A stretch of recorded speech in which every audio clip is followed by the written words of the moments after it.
Now more than ever, executives need to make the business case for strategic, customer-centric initiatives. Hello, I'm Ginger Conlon, Editor-in-Chief of One-to-One Media.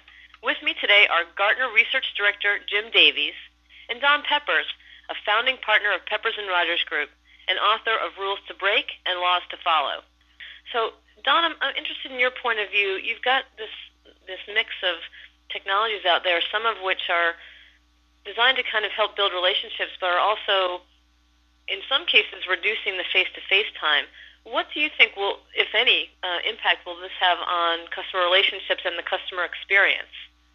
In my experience, the vast majority of companies using these CRM technologies use them primarily to reduce costs and improve operations first, and to manage customer data and to do a better job of acquiring prospects and customers, rather than really managing the customer experience and improving it. I'll give you an example.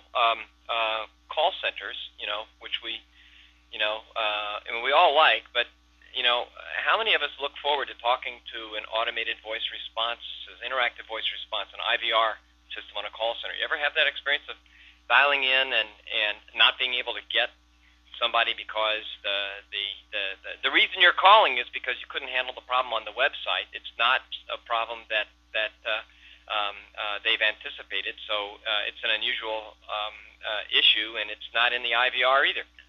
The problem with all these technologies that companies are using is that they're using it for the wrong purpose. They're simply trying to cut headcount. They're not trying to improve the customer experience. They're trying to cut headcount, and when you do that, you're going to diminish the customer experience.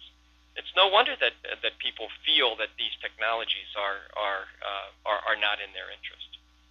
So, to that point, actually, Jim, I was wondering, in your opinion, how is CRM technology helping to increase efficiency and reduce costs while still providing a better customer experience? What I found was interesting in the recent survey we did was people were more cautious and they were paying more attention to operational efficiency when they were surveyed, but they hadn't lost sight of the other goals. They were still trying to make sure customer satisfaction was up there. They were still trying to retain customers. They were still trying to maybe even grow the business. So they were putting a slight bias on efficiency, but they hadn't lost sight of the previous goals, which was encouraging for me to see it as an analyst. Now, blinkered focus on efficiency can really have a detrimental result on the customer experience. And in the past, we've seen that this strategy has really hindered many organizations, particularly in the last recession. Those organizations that focus on the customer experience in the bad times were actually rewarded in the good times by customer loyalty, and they also grew better. They had the right technology in place to grow better when the recession went away. So just because there's a recession in town doesn't mean we need to go 100% down the efficiency route. The customer experience is still important, and it's been proven from the last recession that those organizations that focus on the customer experience in the dark days do better in the good times. That's a key message there. But obviously, there is a role for technology to cut costs. And I mentioned earlier on that many CRM technologies have that win-win balance. So they can improve the customer experience, or at least not harm the customer experience, at the same time as they have an operational role to fulfill. So if you take self-service, for example, very good at driving efficiency, but if done properly, doesn't actually harm the customer experience and can actually improve the customer experience.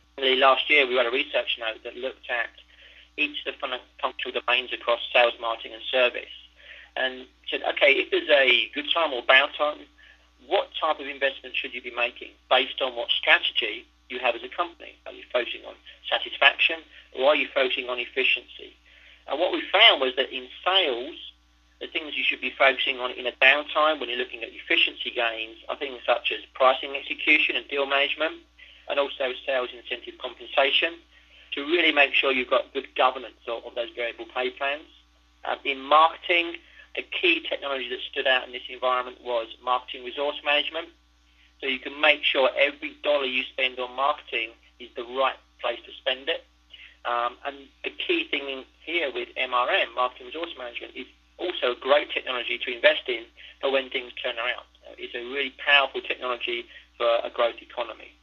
And then finally, in customer service, what we saw standing out was workforce optimization tools. So you could drive efficiency by making sure you had the right number of agents with the right skills, the right motivations, so they could answer those inquiries as efficiently as possible and as accurately as possible, so you drove first call resolution and reduced repeat calls. And in customer service, we also saw there was a range of personal productivity tools, things such as desktop unification offerings. So an agent, rather than having to alt-tab between 10 different applications, would just see a single application, and that would make their life far easier, and they could process more calls that way. And also interaction assistance tools that just sit there helping the agent, guiding the agent through that interaction to make sure it's as efficient and as effective as possible. So lots of technologies there that can specifically help in a down economy where you're focusing on efficiency. But I think the key message is don't just focus on that. Think about the customer experience at the same time as you're looking at the efficiency aspects, because you will do better as a business in the good times if you do that approach. And if I could just add to that, if you implement CRM technologies to improve the customer experience, you'll find that one of the best ways to improve the customer experience is to increase the efficiency with which the customer interacts with you. So self-service is one of those tools that does that, and not only are you cutting time and expense on the customer's part, you're cutting time and expense on your part. Absolutely. An interesting story I heard the other day was I was listening to some call recordings from a call center, and it was a call center that was trying to shy away from using automation and self-service. I thought it would have a negative impact on the customer experience. And I was listening to this call, and it was from a relatively young customer, and they were having a real trouble talking to the agent about what their problem was and what help they needed. And in the end, this exasperated customer said, "Isn't there just a machine I can talk to?" I think that's just exactly summed up the situation of where we're going to. Right. Well, thanks, Don, and thank you, Jim, too, for the great insights on the business value of CRM. If you'd like to learn more about driving business value from CRM initiatives, as well as managing the accompanying culture change, which we talked about, and getting the most from CRM technologies, join Jim Davies and a host of other presenters at Gartner CRM Summit in London on March 3rd and 4th. I know I'll be there, and hopefully we'll see you there. So thanks for joining us, and on behalf of Don Peppers, Jim Davies, and I, have a great day.